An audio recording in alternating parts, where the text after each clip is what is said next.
Hello, Women of the Channel Leadership Network. I'm Jackie Rives, your community leader, and welcome to another Woman of the Week. This week, I'm very excited to introduce you to Andrea Mederios, Senior Director, Content Strategy for our Communities team at the Channel Company. Andrea, thank you so much for doing this with us and allowing us to celebrate you this week. Oh, thank you, Jackie. And don't worry about the title. I barely know what I do either. Well, you're kind of responsible for a lot of the content that we're putting out there in the community. So kind of a big deal. But we're glad to have you here. So Thank let's you. kind of jump into those icebreaker questions so our community can get to know you.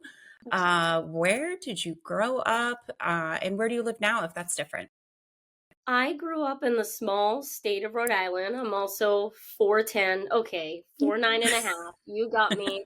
There's actually a huge Azorean Portuguese population there. So when I'm there, I'm pretty much average height. When I'm anywhere else, people are usually shocked by how petite I am. But right now I live in Plymouth, Massachusetts. So I haven't moved that far. I'm still about 45 minutes from my hometown. And I do recommend you probably don't come see Plymouth Rock because it will likely be a letdown. Good to know. Thank you. We're registering that one off of our bucket There's lots list. of other great things in Plymouth if you do want to visit. Okay, fair enough. All right. How about a little known fact that you're willing to share with us? I guess a little known fact about me is that I also teach fitness on the side, which I think feeds into one of my biggest challenges in life is that I always overextend. But for me, working out, teaching fitness classes, I kind of compare it to Beyonce when she's on stage. Like I enter a different entity, like I'm a different being, and it really helps keep me centered after a stressful week or after a stressful day. So I do teach yoga, and I'm actually getting certified to teach Pilates as well. That's pretty good. We might have to maybe leverage that for one of our West events in the future. Awesome. Jackie would be happy to do it. Awesome. All right. Well, let's move into maybe you sharing a little bit about your career path and how you reached this position today, because you come from a very different background. Yeah, so I mean, I think at the end of the day, we talk about my title being content strategy and how confusing that can be. But at the end of the day, I'm a storyteller, right? So I actually started off in the TV news business. At 22, I moved halfway across the country when I graduated college because in TV news, you have to start in a small market. So I shipped my car, I took a train there, and I moved to the cities of Illinois and Iowa. And I spent about a decade in TV news. I eventually ended up in my home state of Rhode Island at the ABC affiliate. And it really taught me a lot about different types of storytelling, but also working under very tight deadlines, under a lot of stress, and sometimes in pretty toxic environments because it's a very competitive industry. From there, I had covered some pretty challenging things, including the Boston bombings, and the way news Mhm. works is you really come in the beginning of the day not knowing what you're going to cover, and some of those stories are very heartbreaking. And I eventually started to get very numb to tragedy. And that's when I realized this isn't why I got into TV news. I wanted to tell people stories that couldn't otherwise tell them themselves and really make a difference or make an impact. And that's been a theme through my entire career. Making an impact has always been really important to me. So I took a risk and my contract is up. In news, you have to sign a 2-year contract. So I have this very limited amount of time to find another job. And I just happened upon B2B tech in a little bit of a different space than where I am here in the channel company, working with smart home builders and integrators and those in the AV space. And that's when I became so passionate about things like IoT and connected devices and telling some of those stories. So I worked at kind of a startup and eventually was the director of marketing, director of event content, director of editorial, kind of did everything there. And then the channel company came knocking on my door about 7 years ago. and have just been able to create some really amazing things here, tell some really remarkable stories.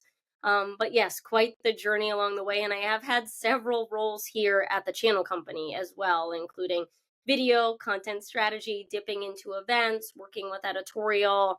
And I just really people in this industry and the people at this company that I work with. It's such an interesting background, and I just learned a lot more about you that I'm like, okay, that makes sense. Because when you reference like the short deadlines and just not knowing what your day was going to be like, that is one thing that I kind of admire about you, because I'm very type A and I have to know. And like when I'm like, am I going to get this early? I don't mean 5 minutes. I mean like maybe 5 days. Hey, 5 months works. But so I love that about being around you, because you're very calming and you're just like, it's going to be okay. Like we're going to get it done. So loved hearing more about your background.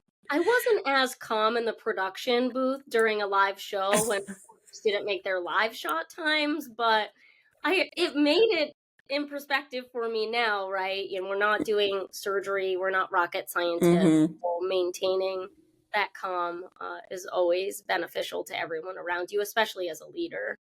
Yep, fair. Love it.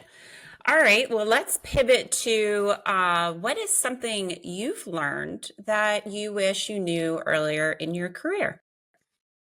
I'm a recovering perfectionist, as I know you are as well. Sometimes recovering, sometimes still active. But I think a big thing is being self aware of some of those challenges you face personally, being self reflective, Mm-hmm. and accepting who you are as a person and as a leader, and making sure your team knows that you're doing that.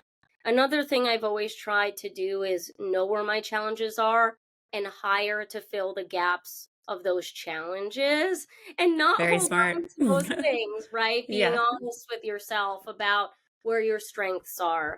The other thing I think is so crucial, and I worked with a lot of very challenging leaders in the news industry that taught me kind of who I don't want to be.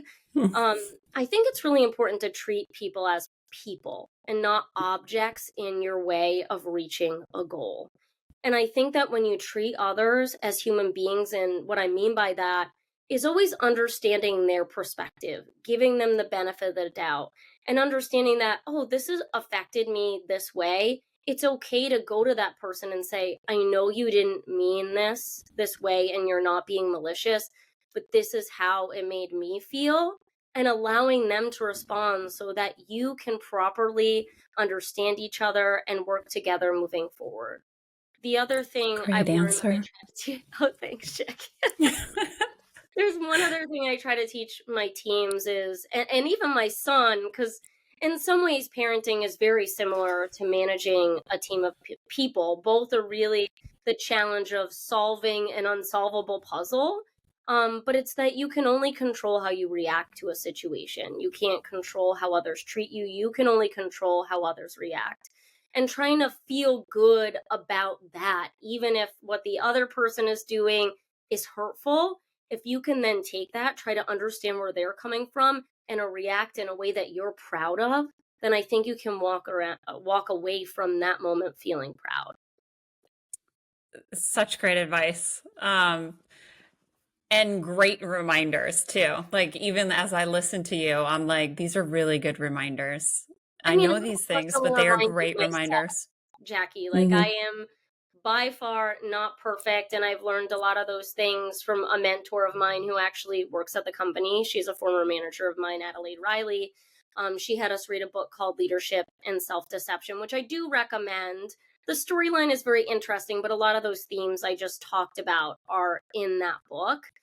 But all those things come from, I'm challenged with those things myself. Yeah, yeah. Well, I asked you to give advice to your younger self, so that you did. I love it. All right.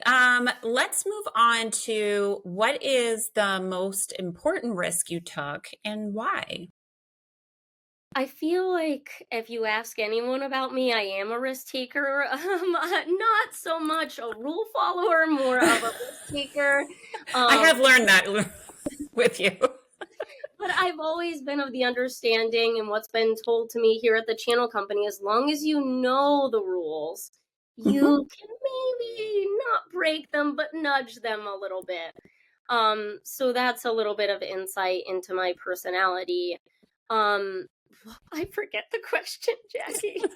What is the most important risk you took? Oh, okay. So, I mean, I think getting into TV news in general was a big risk. Mhm. I think a lot of the themes in my life is kind of jumping out there and hoping that I'll fly or get caught or that it's going to work out. There's been a lot of moments in my life where there's been uncertainty, leaving TV news, getting into TV news, all the different roles I've taken here.